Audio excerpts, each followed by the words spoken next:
Hey, I'm Nancy Cavey. I'm a national ERISA and individual disability attorney, and I want to welcome you to Winning Isn't Easy.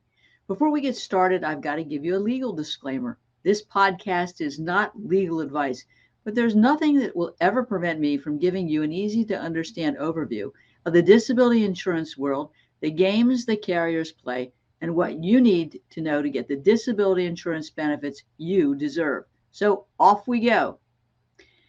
I'm going to talk about three things today, and we're really going to be talking about the wonderful, or maybe not so wonderful, world of social media. First, do your social media posts make you a liar? What every long-term disability applicant needs to know about their social media posts.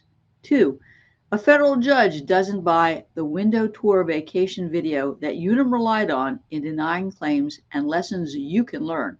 And then third, my social media warning that you should take seriously. Let's take a break for a moment before we get started with this episode.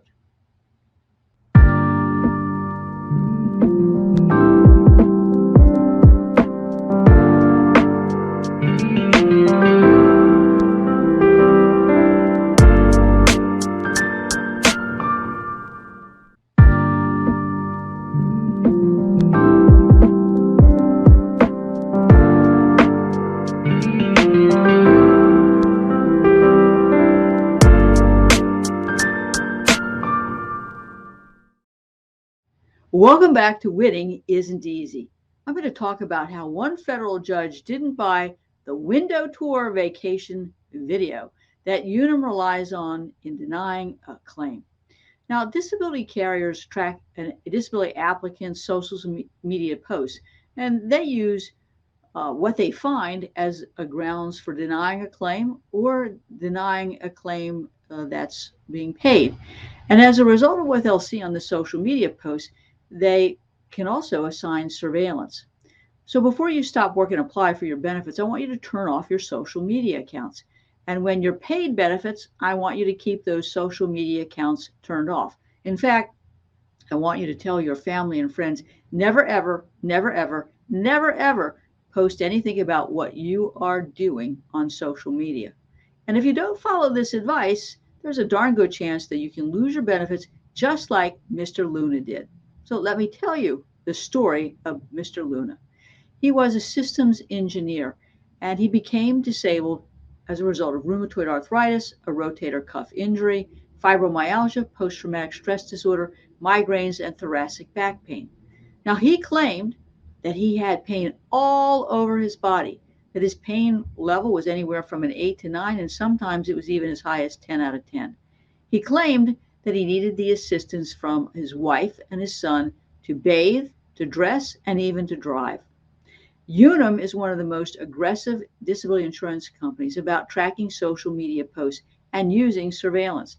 If you have a Unum claim, expect them to use these denial tools in assessing the continued payment of your benefits.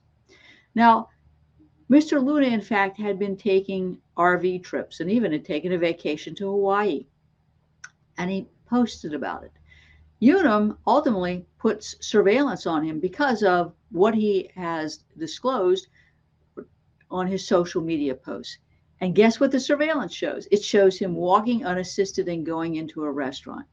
Now, obviously, Unum used that information to deny the claim, and the case obviously ended up in front of a federal judge. Luna argued that he was in a wheelchair accessible RV and that his son and his wife drove the vehicle while he was strapped into his wheelchair looking out the window.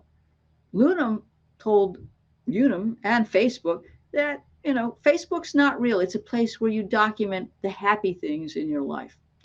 But the judge didn't buy that. And the judge also ultimately rejected the opinions of Luna's treating physicians and specialists because they had relied on his representations to them that he had pain all over his body with pain levels as high as 10. What happened, of course, is that the judge said, if these doctors rely on these subjective complaints and these subjective complaints are not valid, then the opinions of the physician about Mr. Luna's ability to work also falls. Clearly, the lesson is don't post on Facebook ever, ever, ever. And always tell the truth to the insurance company and your doctors about your level of functionality. Otherwise, it's going to come back and bite you. And you will have given the disability insurance carrier a weapon to deny and terminate your benefits. So don't make a mistake like Mr. Luna. Let's take a break for a moment.